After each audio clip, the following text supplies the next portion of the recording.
Hey, welcome into the REVO Church Podcast. I'm Jamie. I'm the host of the podcast. We've been rolling through spiritual disciplines. So far, we've talked about topics such as Bible reading.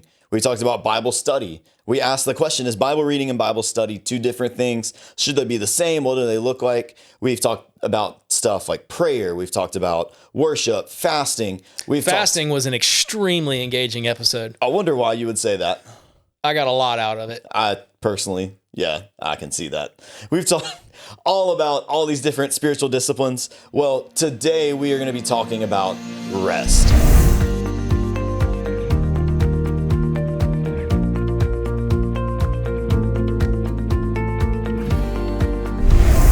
And so I'm joined by Nathan. 2 episodes. Am I the only one that got 2 episodes? No. Okay. All right, Matthew also got 2 episodes. Shoot. All right. I should have gave you 3 that way you could say. I thought I was special. Yeah. Yep. All right. A little more special, but not. Gotta knock you down, you know. I appreciate the lesson in humility. Somebody's got to. No. We're talking about rest today, and I know what you're thinking. If you're watching this episode, even Nathan, when I told him, hey, I want you to do these episodes, and I was like, spiritual disciplines, he's like, great. Which ones? I was like, I want you to do fasting. He's like, of course you picked fasting. And then I said, and I want you to do rest. And Nathan was like, how was rest a spiritual discipline? Jamie told the staff that I was doing rest, and they busted out laughing. Yeah, They're like, what, him? He's going to talk about rest? Really? And so here's why I picked Nathan for rest, and here's why rest is a spiritual discipline. Rest is something that we actually see all over the Bible for we see it Genesis chapter 1 and 2. We see God creating everything, and then on day 7, it says that he rested. We see all over the place rest. Jesus talks about rest, actually. Matthew chapter 11, verse 28, he said, come to me, all you who are weary and burdened, and I will give you rest. Take my yoke on you and learn from me, because I'm gentle and humble in heart, and you will find rest for your souls. Verse 30, for my yoke is easy to bear and my load is not hard to carry. When we think about rest is a spiritual discipline. Rest is something that we face, that we actively need. Jesus tells us we need it. We see God when he created it. When he created everything, we see that there was an idea of rest. It's clearly important. It's clearly something that not many people do. But the reason that I chose Nathan for this episode is I think people have the wrong idea about rest. Because I think that, and I believe that we take rest and we equate that to, I need a vacation. Like, I need rest. I need to go to Montego Bay. Yeah. And so I'd love for you to just talk for a second, like vacation, rest, like, are they the same? Are they different? Like Jesus saying, I'll give you rest. Like, I'd love for you to talk about that. Yeah. When you become a parent, you realize there's a difference between a family trip and a vacation. Because when you take your kids on a vacation, I come home more tired than I did when I left. You need a vacation from your vacation. Yeah, I'm more stressed. I'm more tired. Like, I'm more frustrated.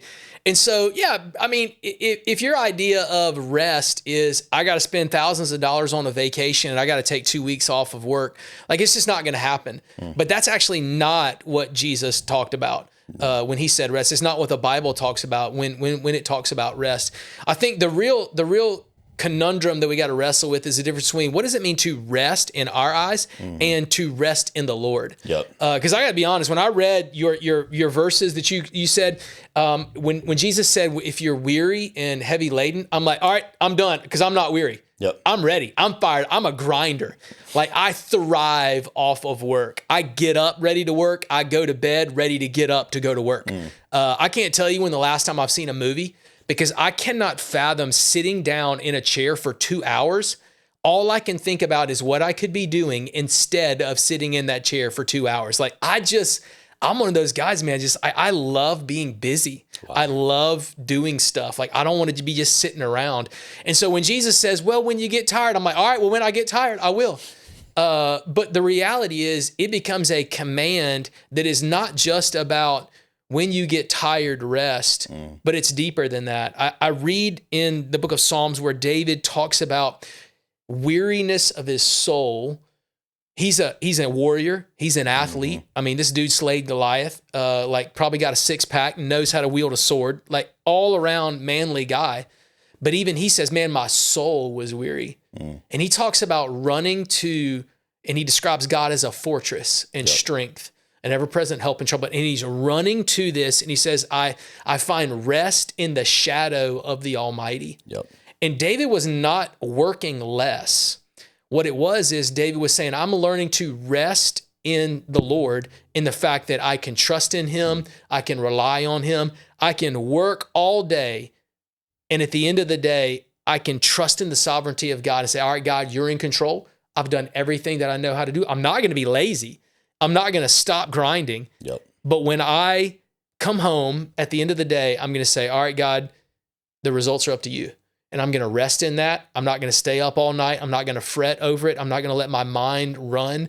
My soul and my heart are going to be at rest, trusting in the Lord. So there's a big difference in rest and resting in the Lord. You can rest and come back from your rest just as tired. Yep. But if you run and find your solstice in the Lord and your rest and your protection and provision and trust in him with the details of your life and family, I'm telling you, you're going to be able to lay your head down on the pillow at night and really find deep rest and contentment for your soul. Yeah, I think I love vacations. I'm not even going to lie to you. My favorite thing is the beach. Like, me and Casey, we're beach people. We're not mountain people. Hey, I love the mountains. I love hiking. Put me on the beach, put me in the sand, let the water hit me. Like, I love reading while doing that. Like, no shame on a vacation. I can feel the gritty sand in all of my body creases right now just from you saying that. You're welcome. It's gross. Pleasurable sometimes. I love the beach. I love vacations, but that's not what rest is. Vacations are great. I love them. I'm going to the beach soon. That's why I'm talking about it. I'm excited about it. But that's not what Jesus was saying when he said rest. Jesus didn't say, when you're tired, come to me. And he didn't say, I'll give you rest for your body. I love verse 29. He said, and you'll find rest for your souls. Not for your body. Your body's tired. You're going to go to bed and you're going to wake up and you're not going to be tired. Like, go to bed. Yep. He's saying when your soul is tired, when you've been carrying things, when, like you said, you've been trying to take all the details, all the work that you've done, and then you're trying to force the results. He's saying when that is happening, when you're trying to do what God is supposed to be doing, you're going to get tired because you're not God. Yep. And he's saying that's when you come to me and I will give you that rest because I will take those results. And so what does it look like for someone to say, I want to receive rest from God? Because Jesus says he'll give it freely. We see God resting. He says that he'll give us rest. So what does it look like for us to actually receive that rest? I think it's going to come down to obedience.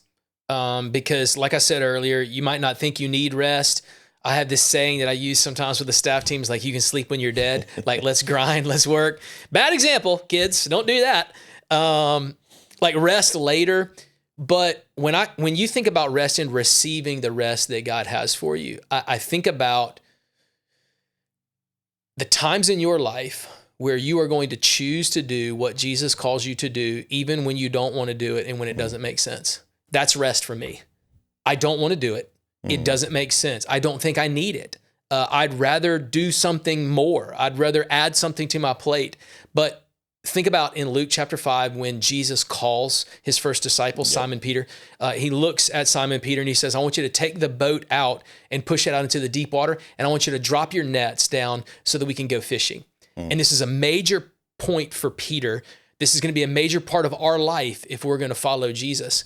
Peter says, we've been fishing all night and we caught nothing. Yep.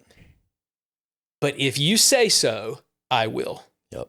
And I'm looking at God's command to rest and to find rest in him and to Sabbath and to honor God with that practice of daily discipline in your life. And I'm looking at God and I'm like, God, I don't need it. I don't want it. Yep. I feel like I just drank a Red Bull. Like, I've got plenty of energy. I've got plenty of vision. I got plenty of drive. I don't want to slow down. But if you say so, then I will. I like that. I like the idea of saying God's saying it And so I guess I'll do it. So I like just be obedient in that, like receive that there might be a chance that God knows more about you and your body and your heart and soul and your life and your schedule and your future than you do. And if God says, hey, Nathan, you need to rest, then he's not looking for excuses. He's just looking for his people to say, if you say so, then I will. And so it starts as that discipline. And I think a part of rest too is some people take rest and they think, man, I need to take a nap. Like I need to just lay and like infinitely, like I need to binge the entire, whatever show is on Netflix right now. Like I need to binge watch everything. I don't think that's necessarily rest. Like for me, like one of the things that I've been doing recently that I have found restful is I've been reading. I've been reading as like a mental break of like a pause, I can do it during the day. Like I can take 10 minutes and just break and read. And some of what I'm reading is like good. It's building me. It's growing me. I'll read leadership, Christian books, growth, discipleship. Yep, love it. Some of what I'm reading is like, I call them fun books. Like, give me an example. Like, have you ever heard of Harry Potter? Nerd alert. I've been reading some of I love them. I've read those. A nerd. I've read like the Hunger Games books. They're great books. Like books that just give me a second to pause and like give me that rest without saying I'm going to go and I need a vacation. Okay. Or without saying I'm going to watch endlessly, because what we found out is when we're reading, our brain is actually taking that pause. Where when you're infinitely scrolling on Instagram or Twitter or TikTok or Facebook or Threads or whatever. MySpace. Parler. Yep. Yeah. All of them. Yep. MySpace doesn't exist. Okay. No. But when you're doing that, your brain's not resting. You're actually building up more and more stress level. It's the same as like video games are not resting. You're building up more and more of the stress. And so on the physical side of things, you're tired all the time because you're resting wrong. But then on the spiritual side of things, your physical rest is not doing anything to your spiritual rest, because your spiritual rest is all about seeking God, and it's about giving him the ability to take control. Yep. It's about chasing after him. One of my favorite thoughts on rest is Isaiah. When Isaiah is talking about the passage where even the youths will faint and the young men will grow weary, run with endurance, or walk or mount up with wings like eagles. What I like about that passage is Isaiah tells us a couple things. He tells us, at some point, everyone's going to get tired. At some point, Nathan Klein is going to get tired in his soul. One time it's going to happen. It's going to happen. Hasn't happened yet, but at one point. But what I love about it is he's saying like, this will happen at some point. Yeah. And he's saying, when you do, he said, continue to run, and I'm going to be there right there with you. We're going to be running right on through it. I'm going to give you that rest, the ability to run. He says, or maybe it's worse. And he says, you know what? We're going to be walking, but I'm going to walk right beside you. God said, I will be right there with you when you're walking. I will provide that rest and that strength to do it. And then he says, sometimes it's going to be too much. And he says, if it's too much, I'll be carrying you. If you're leaning on me, if you're trusting in me, you'll mount up with wings like eagles and I will carry you. And so when we think about rest, I think we're looking at rest in the wrong context. Yeah, I think for guys like me that are type A'ers, you're grinders, you're entrepreneurs, like you want to get it done. You always want to add something new to your schedule. I have to read the Bible and actually see that God addresses rest to guys like me and to guys like you. Ecclesiastes 10:10 says, using a dull axe requires greater strength. So stop and sharpen the axe so that you'll be more effective at what you've actually been called to do. Abraham Lincoln had the famous quote, if I had 6 hours to chop down a tree, I'd spend 4 of those hours sharpening the axe.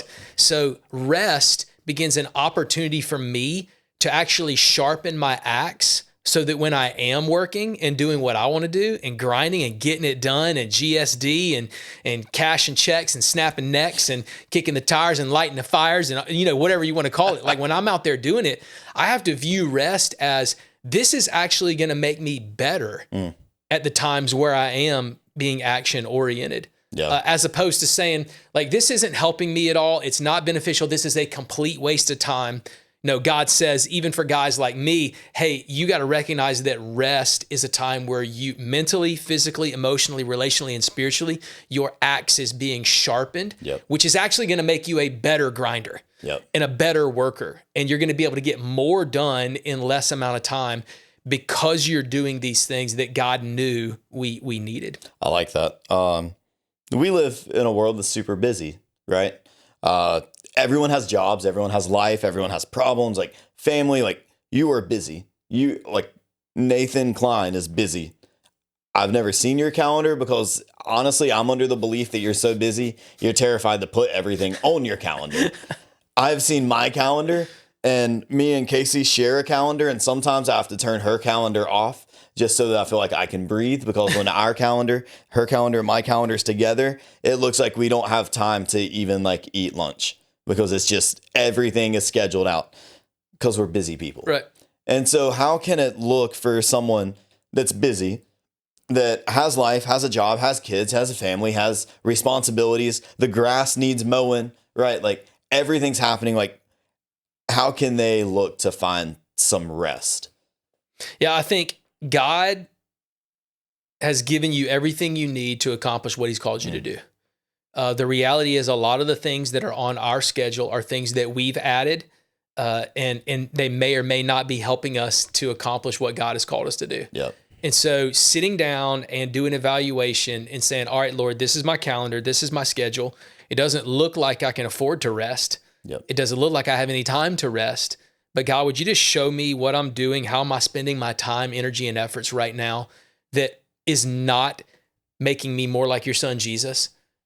Because the idea of the daily retreat or the rest was modeled by Jesus. And so if Jesus had time to do it, if Paul had time to do it, if the disciples had time to do it, then you need to figure out how to do it. If Jesus is doing something, it might be important. Yeah. So he was much more effective and efficient than we will ever be. Yep. And yet still he had time to get away and to rest and to retreat and to be with the Father, whether it was just a little daily diversion or an annual retreat, whatever that looks like in your life. I think you have to prioritize those things. Yep. You have to say, hey, rest is going to be a priority for me. It's the reason why God instituted the Sabbath on the seventh day. Hey, you need to rest. That's why we start our week on a Sunday where we rest. We're trusting in the Lord. It's a priority for us. I've made that a part of the discipline and the orientation of my life and my family's life. So just like you would add any priority or any activity to your calendar, you got to sit there and say, hey,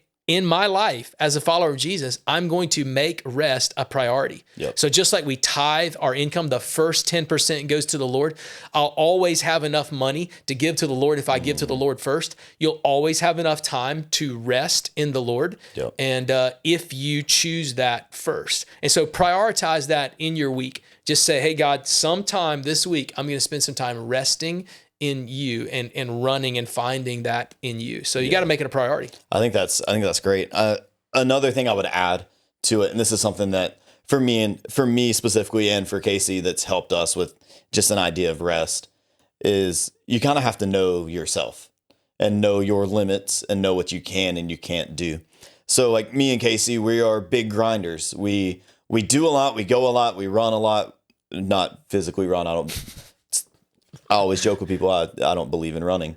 I'm not a runner, but we'll sprint to do things. Me and Casey are sprinters. And so we know that we can go for 2 to 4 months at a time of just nose to the wall. We're grinding every day. We're waking up, we're working, we're running, we're sprinting. But because we know that we can do that only for a short amount of time, we purposefully break it up to where we say, okay, if we're sprinting for 4 months, we're going to make sure we have maybe a day, maybe a couple days where we're saying, okay, now we're going to step back after this long period and say, all right, God, what's next for us? Like fill us up, give us a pause. Sometimes that will equate. Sometimes our vacation and our resting in the Lord will subside into the same. And then sometimes it's different. Sometimes we're not going out to the beach every week. I'd love to do it. Hey, love to do it. But what we are doing is we're saying, okay, if we're running for 4 months, we know that after the end of the 4-month period, we need to take a pause and we need to say, okay, God, you say to rest. We need this rest. We need to come to you. Like Jesus said in Matthew 11, come to me and I will give you that rest. He said, my yoke is easy. I'm gentle and humble in heart, and I will give you rest for your soul. And so after that 3-4 month span where we've been sprinting, we'll step back for a day. We'll step back for a couple of days and we'll say, okay, God, now we need you to give us that rest. Yep. We need to be able to be recharged. The idea of sharpening the axe. That way we can continue to run, because we are grinders, but at the same time, we have been able to look and know who we are, know ourselves, know our limits, and say, okay, we've been running. We need to take a breath. That way we can go back to running. Yeah. And that takes humility, right? I think that's another reason why most people kind of balk at rest. It's a pride thing. I mean, think about the last time you've asked somebody, like, what did you do this week? And they said, oh, nothing. Yeah. Like, I would look at them and be like, what do you mean nothing, you lazy bum? Like, you didn't do anything today? Like that, you wasted. You're not being a very good steward of your time. So we wouldn't even say that. Like when you talk to somebody, say, "What'd you do this week?" Oh, I'm so busy. Yep. I'll just wake up early and stay up late. And like I've done so much, and it becomes like it's why we brag about it. We decide who's the busiest person and who can say that they're involved and do the most. And it's a pride thing. We want people to think that we're overachievers, that we're super busy, that we're super important. And also there's a certain reality that when you rest, you end up putting things in the hands of God. And if we're real honest with ourselves, sometimes we would rather keep it into our hands because we trust ourselves more than we trust God. And so I want to work like it all depends on me, but I want to sleep recognizing that it all depends on God. And I want to rest knowing, all right, God, here it is. I did everything I could. I tried to be a good steward of the hours of the day that you gave me. And now I'm going to put these results and I'm going to put them in your hand, because I'm not so arrogant to believe that the only reason it's going to succeed is if I do it and I'm a part of it. So I'm going to trust God with it. Yeah, it's tough. It's so freeing when you say, I've done all that I can do. I've put all my work, my effort, my energy. I've created this. And then you're saying, all right, God, now you take it and you use it for how you want. Yep. That's so freeing. But I'm so glad. I'm so appreciative that you decided to come on, talk about rest, your favorite topic. That's right. This has been the REVO Church Podcast. This is Spiritual Disciplines. Do all the YouTube things. We'll see you next time.